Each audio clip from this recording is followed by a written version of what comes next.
Bien qu'une trêve humanitaire dans le conflit au Yémen a permis d'acheminer des fournitures de secours dans le pays, l'ONU a indiqué que l'insécurité, les pénuries de carburant et d'autres défis logistiques entravent la livraison de l'aide à ceux qui en ont désespérément besoin. Ce conflit a fait un grand nombre de déplacés. L'embargo commercial sur la livraison de nourriture et de carburant a perturbé le marché local. Et la nourriture et le carburant sont devenus très rares dans le pays.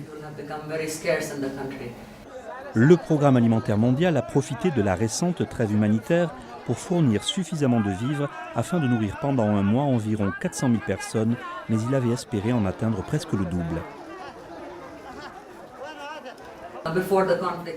Avant le début du conflit, 10 millions de personnes souffraient déjà d'insécurité alimentaire. Et avec cet embargo, les chiffres ont certainement augmenté. Nous avons constaté que de nombreux marchés n'ont pas de nourriture. Et s'il y en a, les prix sont très élevés.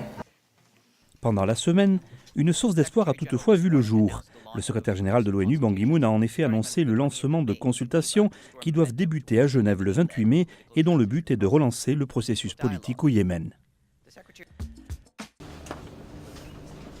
Une vision transformatrice de l'éducation pour les 15 prochaines années.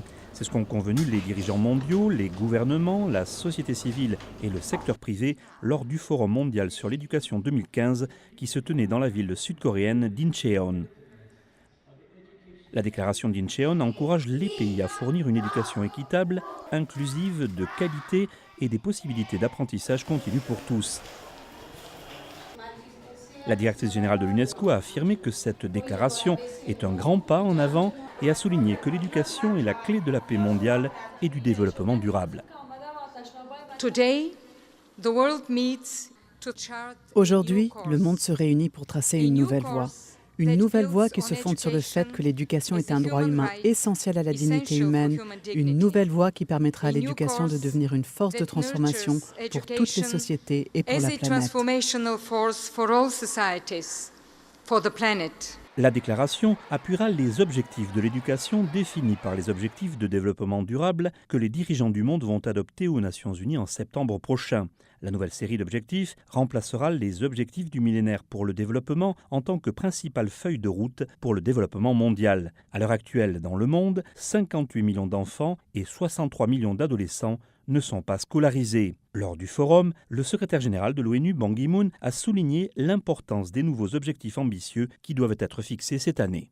L'éducation n'est pas un privilège, c'est un droit imprescriptible.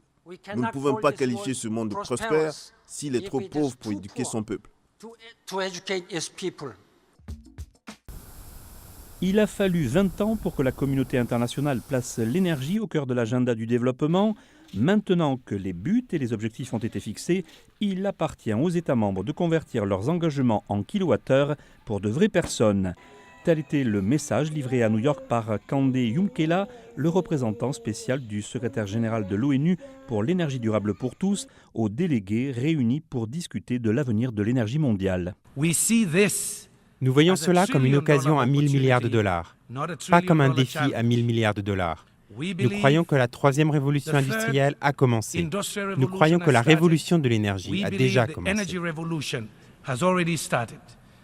Dans le monde, 1,1 milliard de personnes n'ont pas accès à l'électricité et près de 3 milliards dépendent de combustibles dangereux et polluants, notamment le bois, le charbon ou le fumier pour cuisiner et chauffer leur maison. Par ailleurs, l'utilisation intensive d'énergie, notamment dans les pays à revenus élevés, crée la pollution, des émissions de gaz à effet de serre et épuise les sources d'énergie fossiles non renouvelables. Ainsi, en cette année cruciale qui verra l'ONU s'atteler à la fois aux questions du développement durable et du changement climatique, la nécessité de sources d'énergie verte pour l'humanité a été propulsée au premier plan des débats. Il ne s'agit pas d'aider les pauvres du Sud. Il s'agit d'une révolution énergétique. S'assurer que même les riches utilisent l'énergie différemment.